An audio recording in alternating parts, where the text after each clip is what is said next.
Hi and welcome to the Active Code podcast, brought to you by Aspire Active Partnerships. I'm Paul Griffiths and joining me each week on the pod is Luke Johnson. Aspire Active Partnerships is a community of like-minded business leaders who all believe that collaboration in the sports coaching and children's activity sector is essential for success. We've proven that working in collaboration does benefit business growth and essentially helps more children be more active more often. To combat physical inactivity, we need organisations that are performing at their very best. Organisations will only operate to high standards if they are led well.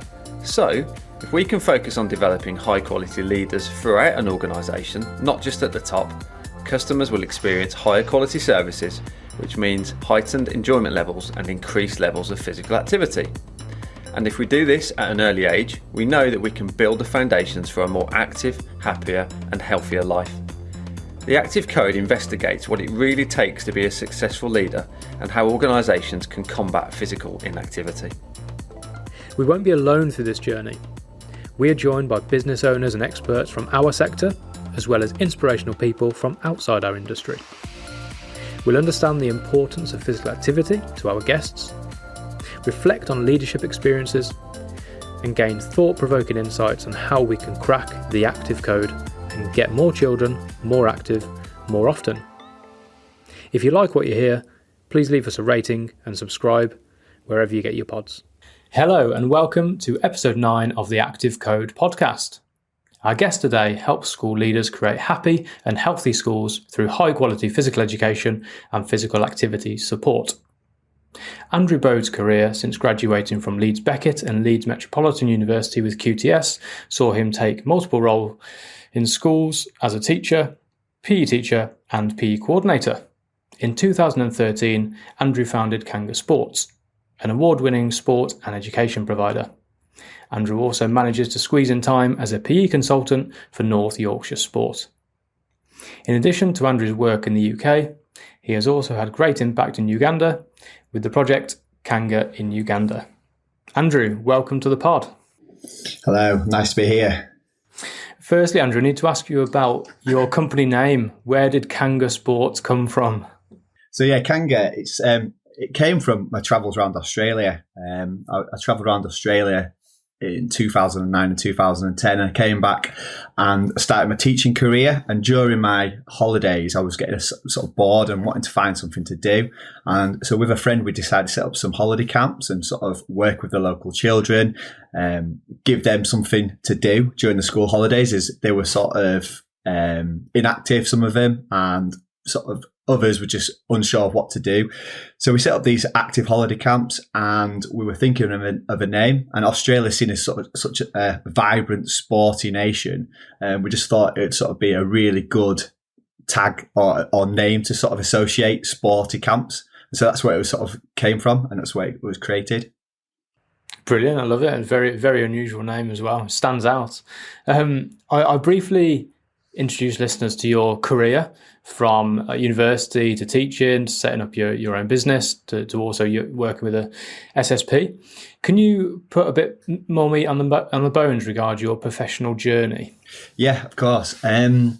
So I always knew that I wanted to work with children. When I was at school, I had some inspiring teachers, especially my secondary PE teacher. And when I left school, it was something that I wanted to do. So I went to university, did a sports science degree, and then sort of went travelling, and then came back and did my PGCE. And then from there, sort of became a teacher. And I was a secondary school teacher initially, and I worked in a variety of different secondary schools. So I've worked in rural secondary schools with only 300 children in, and then I've worked in sort of bigger secondary schools in sort of bigger areas such as Bradford and Keighley. And I found that the bigger schools were sort of more challenging, and you could make more of an impact in those schools because obviously there's a mixture of different children, the sort of different social backgrounds, and you could actually have a real sort of impact on these children's lives. And it really, really sort of inspired me.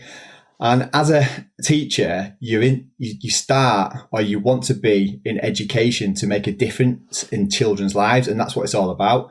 But unfortunately with teaching, there's a lot of red tape as well. A lot of marking, a lot of pressure from Ofsted. And it got to a point where I was thinking, well, this isn't what I wanted to do. I wanted to make an impact with these children. I want to see them grow and develop and not think about all the other stuff as well, which was sort of becomes a burden. And I think a lot of teaching staff will say the same. And so what I noticed was that there was a bit of a gap in our area with the quality of PE being delivered in primary schools, whether that was from other providers or whether that was just because primary school teachers didn't feel confident in delivering their own PE. And so I decided to set up Kanga as a PE provider. We were already running the holiday clubs, but we wanted to sort of maybe look at being a PE provider as well in the primary schools to support them and make sure that all children, not just secondary school children, but all children have that access to high quality PE provision. Andrew, just from you transition from a secondary to primary support, obviously we hear that a fair bit, just from a PE school sport and activity perspective. Did you find that difficult in the transition of like learning and doing your studies from a secondary level and then coming down into primary? So I was quite lucky. So when I was at one of my secondary schools, what happened was the primary schools used the secondary school as a hub for their PE. So we were asked to start delivering to the primary school. So I managed to pick up some experience there. And I found that really valuable. There is a difference in delivering PE to secondary school children to early years and key stage 1. It's about the fundamentals and then developing it.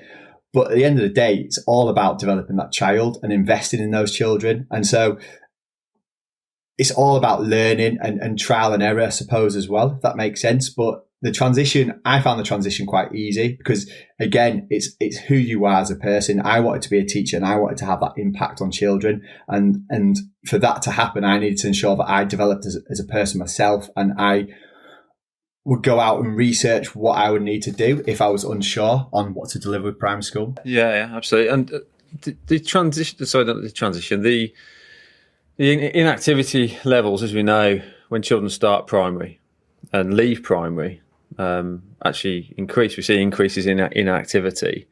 Were you aware of that when you went down into primary sector? And did that surprise you, or was it something that you already knew was happening because of what you saw in the secondary environment?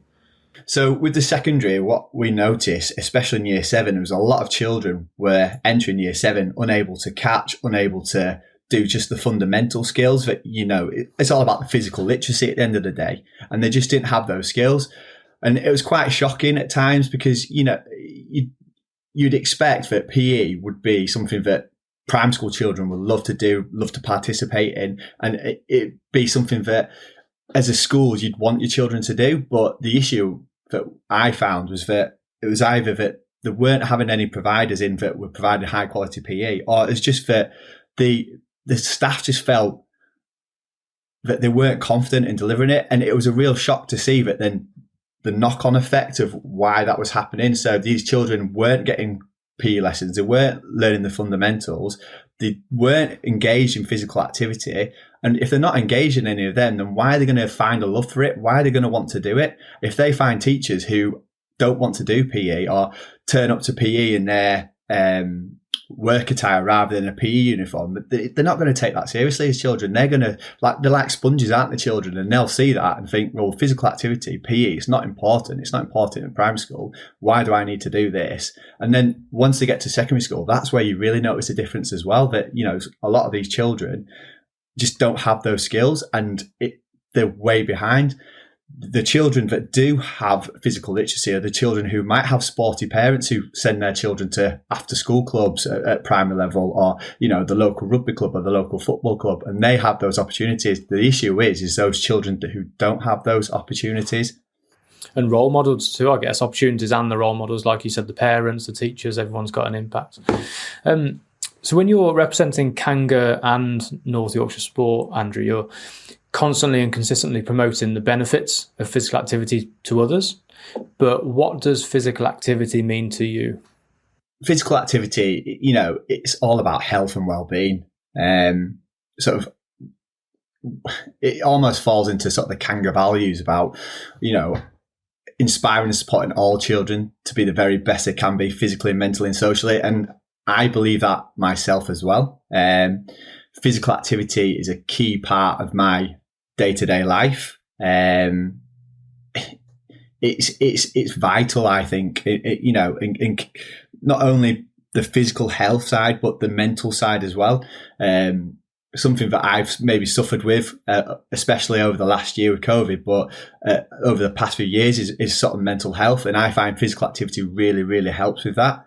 I know that I can go to the gym or go for a run. I'm really lucky and I live in the Yorkshire Dale, so I can go out for a walk. And, it really helps with those mental health issues. And it just brings you back to reality and you can sort of cope with normal life. And I think a lot of people don't understand what physical activity is. They think that it's playing rugby or taking part in a team sport. And this is where we need to sort of maybe educate people more and sort of not just educate children, but educate adults and get them to realise that there is a sport or a physical activity for all and they can get engaged with it. And it's not just about picking up a ball or going for a run. It could be anything, going for a walk in the countryside. It could be playing golf. It could be playing tennis. It could be, mountain biking or rock climbing. There's so many different activities that people can get involved with. And mental health is a huge thing at the moment in this country. And I think that if we could engage people in more physical activity, I think that would really help people. Yeah, 100%, Andrew. I think with you mentioned the pandemic. Obviously, we're just recording this on the back end of hopefully seeing light at the end of the tunnel. As a busy business owner yourself, do you have to structure activity into your day, or is it something that is spontaneous and you think, do you know what, I've had a long old day, I've got a few things on my mind, I need to go for a walk, or I need to go for a run, or I need to go to the gym? So I try to structure it into the day as much as I can. And I find that really, really helps because you know that you have that designated time. So I normally have a designated time in the morning where if the gym's open, I'll go to the gym. If it's not, then I'll be doing something at home, going for a run. And then because I've got a dog, I need to make sure that I get out with the dog twice a day. And then there's times where I'm at work and if I'm stressed or feeling anxious, I'll just go out and just get that sort of fresh air and go for a walk and just try and reset it's almost like resetting your brain because it gives you that time to think and process stuff. Whereas when you're sometimes sat in the office or at work, there's so much going on, you can get overwhelmed, and just getting out into that fresh air just resets you and you can start thinking about stuff again in a more logical sort of sense, if that makes sense. Yeah, it certainly does. It's something that I know that's something I have to do. At least once a day. It's a bit of a struggle in the morning with when kids are around, but I have to. If I don't do something before I get into work, I'll make sure I do something before I get to bed. And like you say, if you've had a long day and you've got lots of things on your mind, for me, the best coping mechanism for that is to get out and go for a walk, have a run, do something that is non-work related. And quite often, I don't know if you find this, but quite often you may be at work or finish work with a problem that you just can't get your head around how it's solved.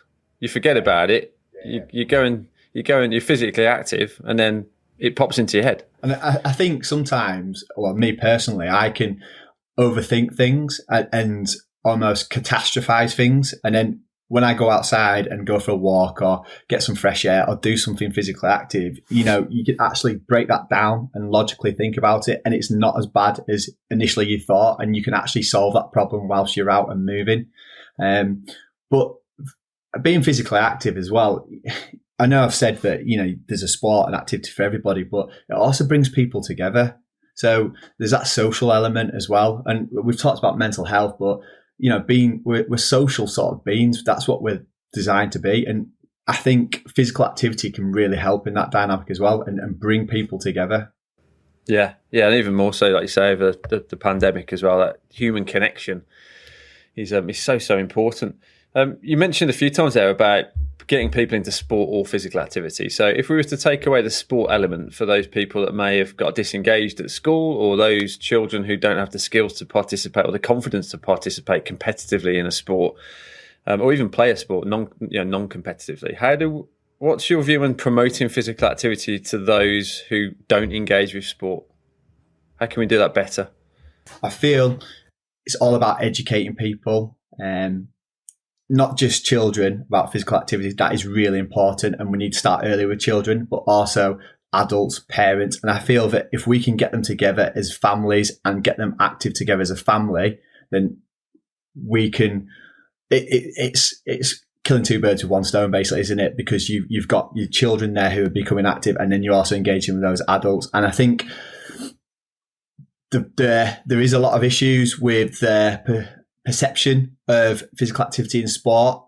Maybe back in the day, not so much now. I was presenting to a load of teachers a couple of weeks ago on physical activity and PE within school, and getting them to understand the value. And the first question I asked them was, what was your experience of PE within school when you were a child?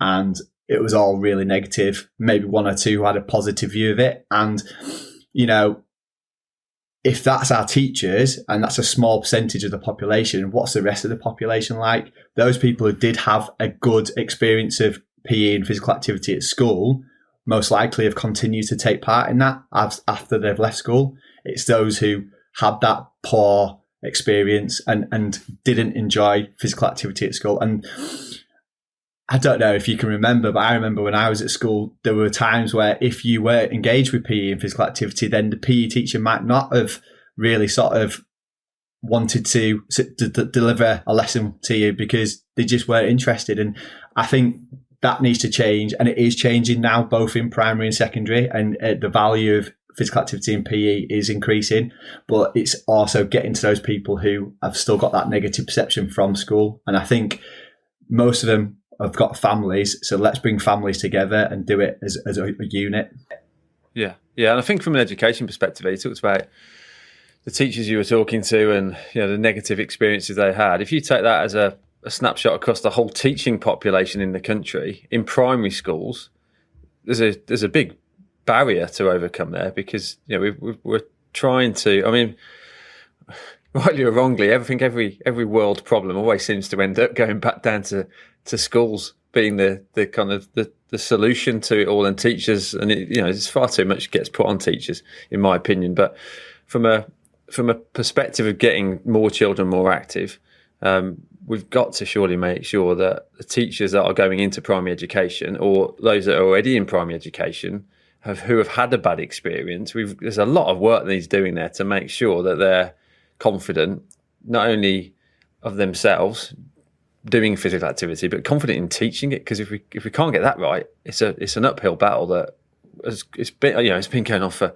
far too long now. Like you say, I think we're starting to see some good trends, and we're starting to turn the corner a little bit on that. But there's a lot of work needs doing. And I think that's from providers such as yourself, you know, and Kanga. And there are some fantastic providers out there who, and there's the active partnerships as well, who are really sort of making that difference now and sort of engaging with schools and with staff. But the problem is there's so many schools and so many staff. We need everybody on board, and it's a slow process, and it will take time. But as long as we're doing it, and there are people out there who want to do it, you know, we can have that impact. And again, that will sort of filter down to the children, and they'll hopefully develop this love for physical activity and sport and PE. What's your stance on this kind of tarnish all coaching providers with the same brush, and, you know, coaches shouldn't be in schools teaching PE, supporting PE in some circumstances, is what some organisations will say.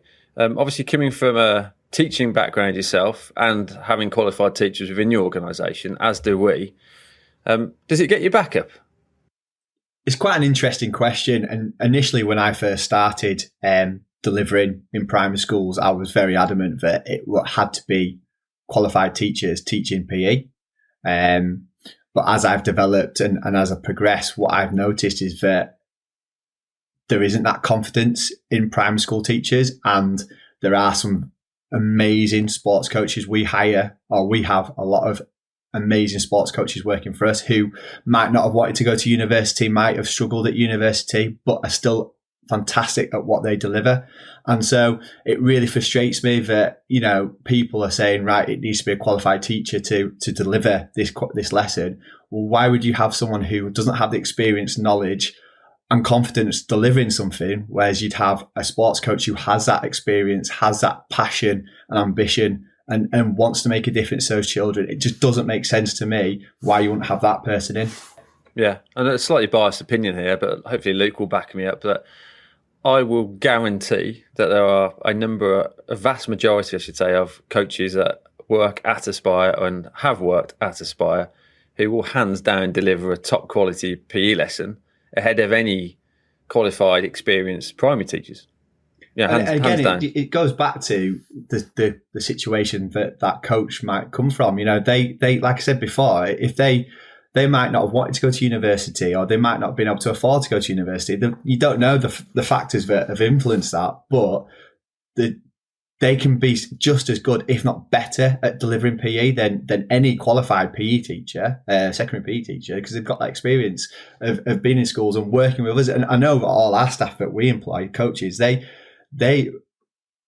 have that drive to, if they don't maybe have a bit of, they might lack experience on group management, or it might be some sort of aspect, then they'll have that drive to go and work that out and then go into the school and make sure that what they've delivered and what they've gone and researched, they can implement it in the lesson. Yeah. And that's no disrespect to any primary school teachers out there. I'm just saying it's a very difficult job being a primary school teacher anyway. That kind of multifaceted subject approach is it's difficult to teach a range of subjects to such a high standard. I totally agree with that as well, Paul.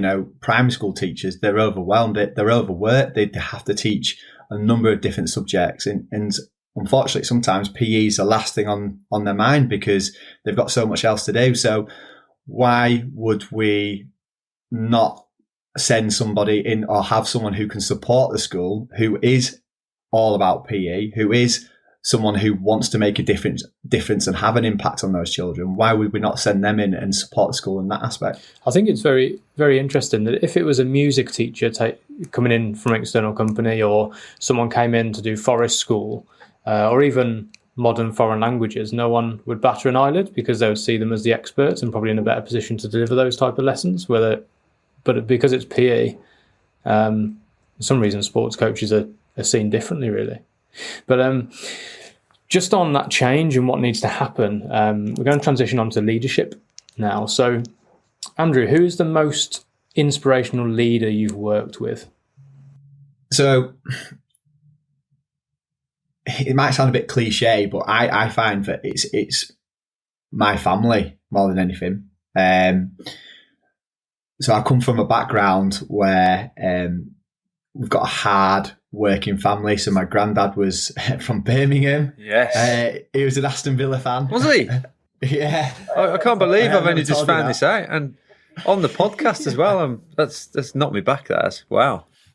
But he was an electrical engineer, worked really, really hard, ended up getting an MBE for his services, which is fantastic. And he sort of pushed that work ethic into my dad, and my dad met my mum, and they set up their own business, set up a dental surgery, and worked hard to get that sort of get that running. And then from there, they set up another one. So they had two running at the same time.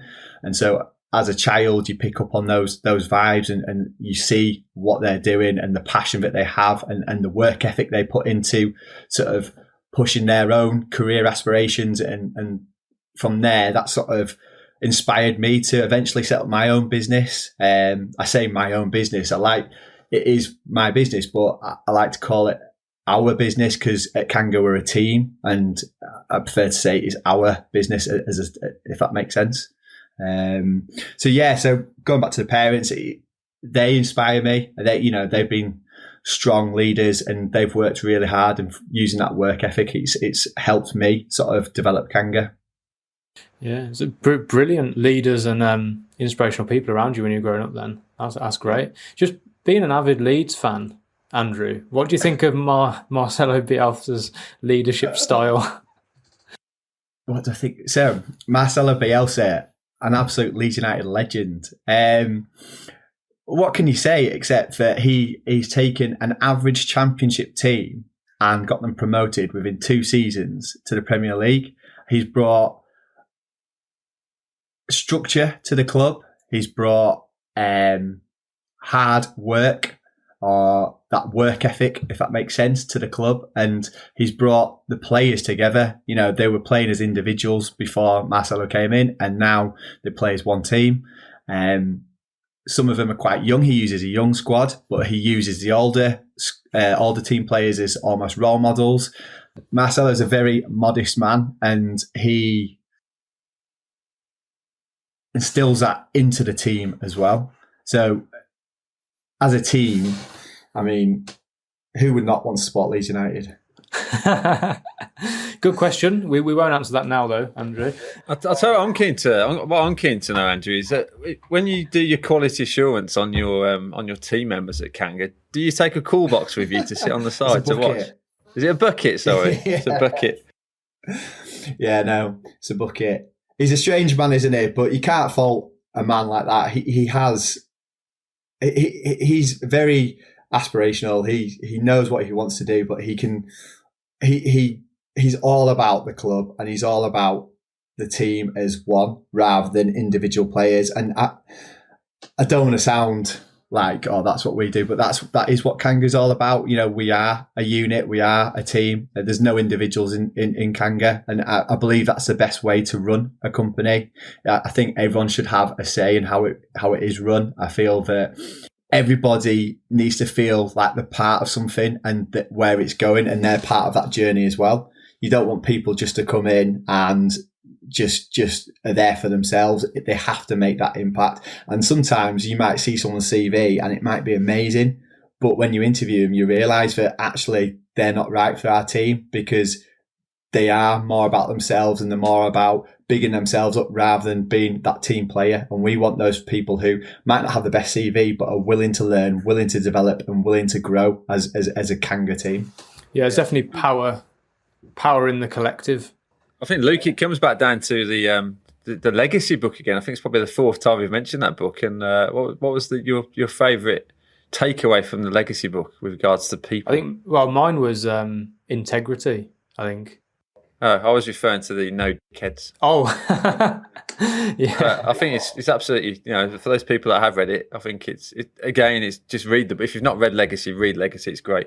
Andrew, just on that one, I think just revisit the parent side of things and the hard work that comes from it, and obviously you've linked the Bielsa to that as well from a leadership perspective.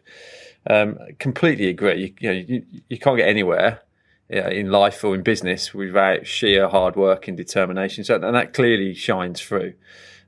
But did having parents as business owners and entrepreneurs, is that something that you think, was it innate? You were always going to set up your own business, or is it something that you just kind of stumbled upon? I would say that as I was growing up, like I said before, I always wanted to work with kids, and I always wanted to have that impact with children. And becoming a teacher obviously was great, but at the same time, I think there was a bit of a void. And seeing my parents work hard and have that work ethic and really have that drive, it was always something that I think I wanted to do. And I just wasn't sure what it was or how I was going to do it. But from my background and experiences, it sort of matched up that it was something that I could do with children. I could work for myself and still have that impact and still have that day-to-day sort of relationship with children, and have people working with children as well, and getting people physically active, if that makes sense. Yeah, absolutely. And more on a grander scale, if you like, because if it's you working in a school with a class of children or young people, you can only have so much impact. But I think by setting Kanga up and having a wider organisation with a bigger team, and you can actually impact more children and young people. And the thing with Kanga as well is that it's all you can do what you want to do. So how your values and what you want to implement on the rest of the world or the region you're in, for example. And whereas sometimes you might be almost refrain from doing that if you're in a school environment where you're a teacher and you have set classes and that's it, and you can't do anything else. Where working for yourself and running your own business, you hire the people that you want or will have that impact. You know that you work with the schools that will want to engage with you and do want to make an impact within their school. And that's what I really enjoy about my work is having that opportunity to do that. Whereas, sometimes you might not have that if you work for or you're still classed as a teacher, if that makes sense. Andrew, you've given glowing reports about your team at Kanga. They're driven, they've got the right attitude, that kind of thing. If we held a truth mirror up in front of you, what would they say about your leadership style? They'd probably say that sometimes I can be very particular with things. So, for example, they might be creating a new program that we want to send out to schools and pilot, and there might be some things on there that they really like, but then they'll bring it to me and I'm quite particular and I'm like, no, I don't want to do this, or I'm not sure about this. Whereas I think, I know that that's probably a disadvantage or one of my weaknesses, and sometimes I need to just let them take that responsibility on and let them go and trial it themselves. So that's probably one key thing that they'll probably mention.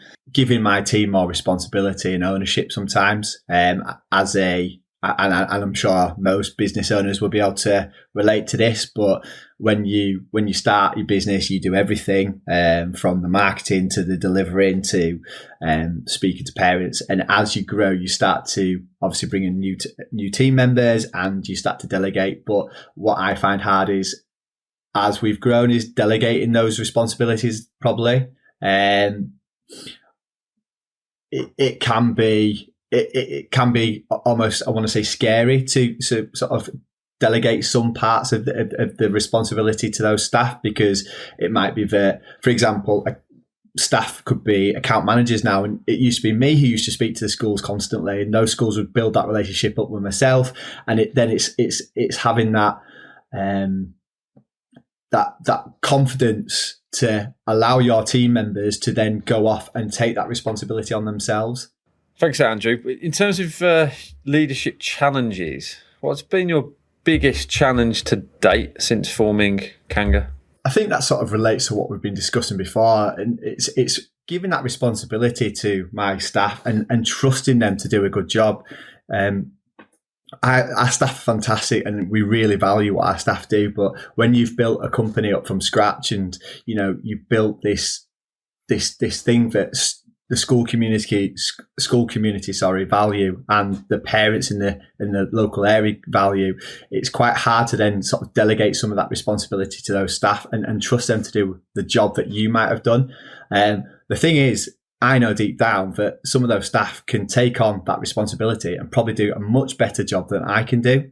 But it's just being able to release that, if that makes sense.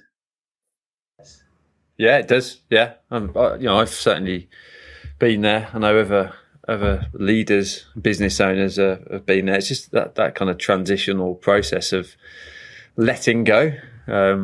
And that's something that I think everybody has struggled with at some point, and some people still do after many years in the business. And I think to get to that next stage within that business journey, you've got to, like you say, if you trust your staff and they, in some areas they can do a better job than you, and they probably can is the answer. Truthfully, that's not at you, but that's just in general. So I think once you know that, you've got to have the confidence in them just to let them go and do it and have their back, respect them, respect their decisions, make them understand that mistakes are common and they're not an issue. They're there to be learned from. And if you do make a mistake, it doesn't appear to me from an outsider's perspective that you run an organisation where mistakes are frowned upon and you shout someone down. It's just there as a learning opportunity, and I think we find that a lot in our space, in our sector. We've been in that education sector, whether it's because of that, I don't know, but they're learning opportunities. As long as those mistakes aren't continually made and have a detrimental impact on your organisation, then there comes a time where you've just got to let people continue and have a go. So I quite like the saying square peg and round holes. You know, I can't say that I can do everything, and I probably am square peg in many round holes. And it's bringing in staff members who have those attributes that are able to do those jobs. And again, it's just trusting them, and that transition period can be a little bit scary at times. And I've spoke to people who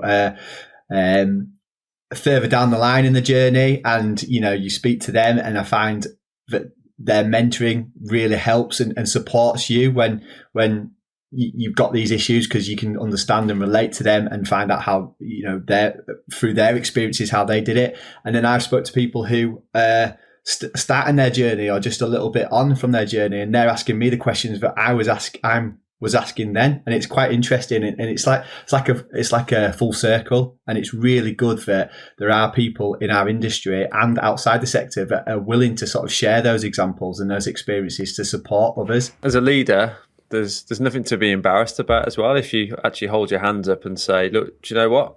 I'm not very good at doing that, and I'm happy to surround myself with better people who are going to do a better job on what I can do. But it takes courage, I guess, to do that, because some people will see that as a sign of weakness. Well, actually, I think it's a sign of strength to say that I'm not particularly great at that. I'm going to get someone in who is better than me at that, and I will learn from them as well. So, talking of developing leaders in Kanga, so that kind of transition that Kanga are going through, and looking towards working with more children and young people going forwards, what are you going to do to ensure that you're developing more leaders in your organisation? So the way we do it is that we try to have staff shadow some of our leaders. So we have a senior leadership team, and what we like to do is we sort of almost buddy up with them. So we'll have staff who might support me or shadow me for a bit, or we have staff who are coaches or teachers who aren't in the leadership team who might shadow or support some of our other leaders, and give them the opportunity to see how it's done and what happens. And then we also obviously put them on courses to support them. So there's lots of CPD out there that you can find that, you know, supports them on their journey as well. But we're all about supporting our staff and giving them those opportunities and that direction if they want to take it. And that's leadership at Kanga and how you develop leaders within your own organisation, Andrew. And you've got experience with North Yorkshire Sport as well. Just looking at the sector as a whole, what are your views on leadership? So I think this is a great question. And one of the things sort of that I have thought about quite often is that there's a lack of female leaders still in the industry, basically in physical activity.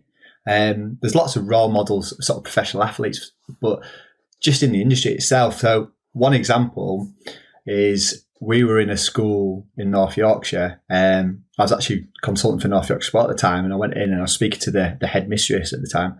And we were talking about the kids and how they perceive PE teachers and sports coaches. And they were saying that they've never seen a female PE teacher or sports teacher or sports coach come into the school.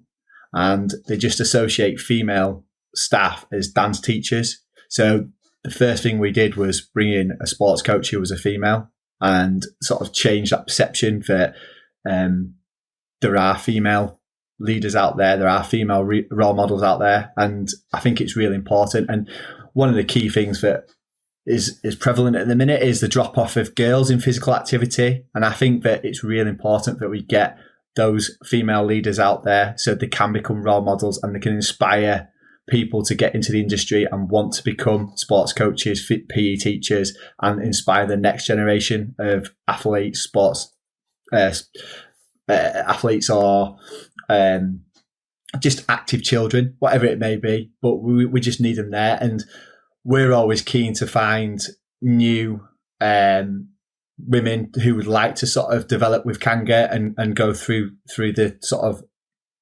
progression, if that makes sense. The progression ladder. Yeah, absolutely. And that's key, really. That hasn't actually come up in the previous pods. Role models, especially for for young females and getting them into it. And if we do want to inspire that next generation, Andrew, if listeners wanted to enhance their leadership skills and their business, are there 3 books, podcasts, or people you would recommend? A book that I found helpful when starting my business and sort of reading was Start With Why by Simon Sinek.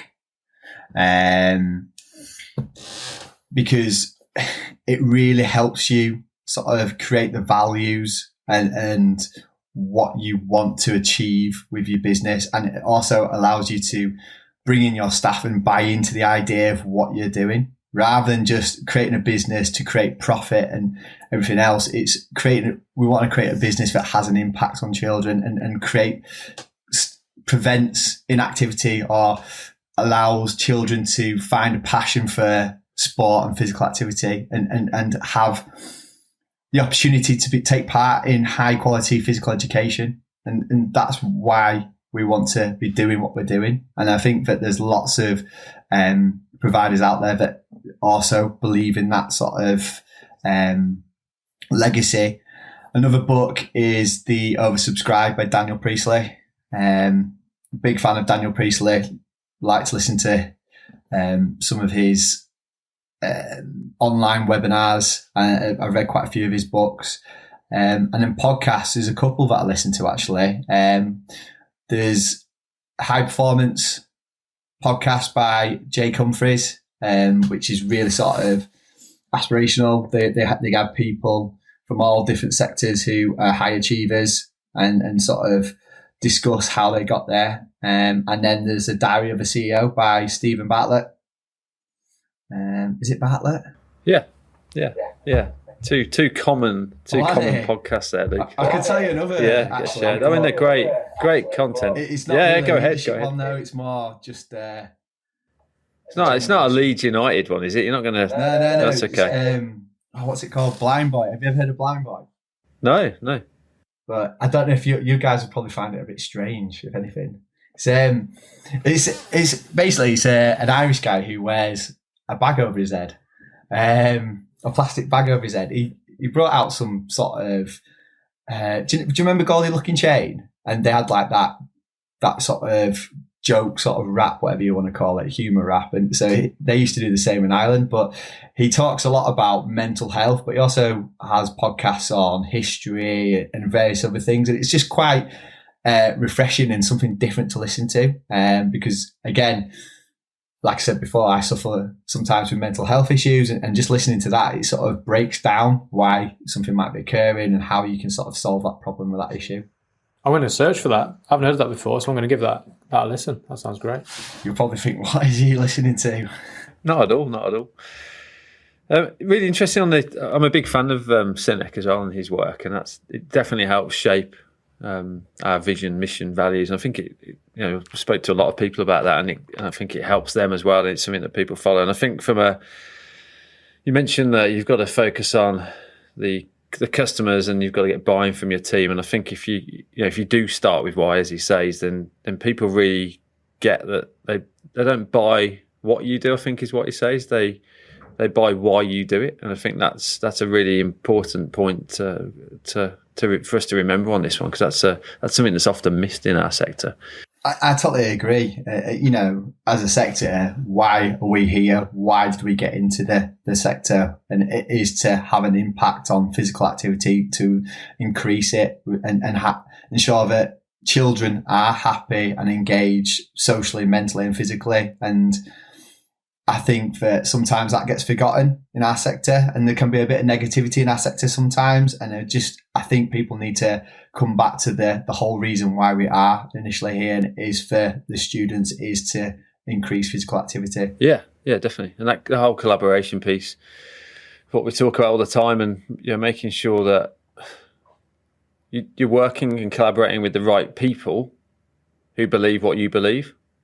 And that's more common, I think, what people probably realise in our space. It's something that has so much strength and power.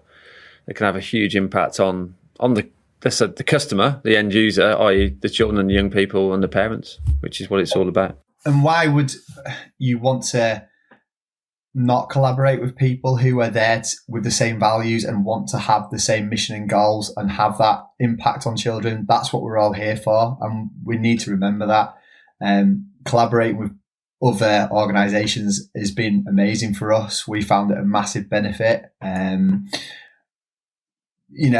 There's always new ideas and things that you can learn from other people and other organisations that you can then have an impact in your area. So, for example, we've brought on Maths on the Move, which is a physical active learning programme, and it's been amazing for our schools because they've really sort of taken that on, and it's something that we really value and the students have engaged with. And again, other organisations have sort of taken on things that we might have suggested, and it is really, really beneficial. And I think that the more we can do that, the greater impact we will have as an organisation, as a sector, sorry. Yeah, absolutely. I guess that's kind of coming on to the last question now, Andrew. If there was just one thing that we could implement to crack the active code, what would it be? I think it just goes back to what we've just been talking about, and it's just that collaboration. I think it's really, really important. Being in the sector or as an organisation and running an organisation, it's like a roller coaster at times. There's ups and there's downs, and having other people who have been through that themselves can really sort of benefit you because of the support. And if everyone's in it together, then it means that not only as an organisation are you going to be stronger, but the impact that you want to have on the students and on families and everything else will be bigger. Great stuff. Andrew, if people wanted to connect with you or find you on social media, where can they go? So you can find us on all social media channels. Search for Kanga Sports. On LinkedIn, it's Andrew Bode. Twitter, it's Andrew at Kanga Sports. And you can find us at www.kangasports.co.uk. Perfect. Thank you, Andrew. Thanks, Andrew. Thanks for your time today, and really appreciate you sharing the insight into Kanga and what you guys are doing up in North Yorkshire. Lots of really good work going on in and around that area. Clearly making good inroads into the schools up there and engaging more children and young people in activity and going about it in the right way, which is really good to know. You're clearly very passionate, driven and ambitious business owner as well. Good upbringing as well, especially, I mean, for me personally, it's great to know that you've got a soft spot for Aston Villa, and that's something that I won't repeat ever again to you, I promise. For those that can't see me, I'm shaking my head at that. But yeah, really appreciate your time today. I wish you all the very best for the future, and take care. Join us next time for the Active Code podcast. Remember to subscribe to the podcast so you don't miss an episode. You can connect with us on Twitter at aspire_partners and find out more about us and the network at www.aspireactivepartnerships.co.uk.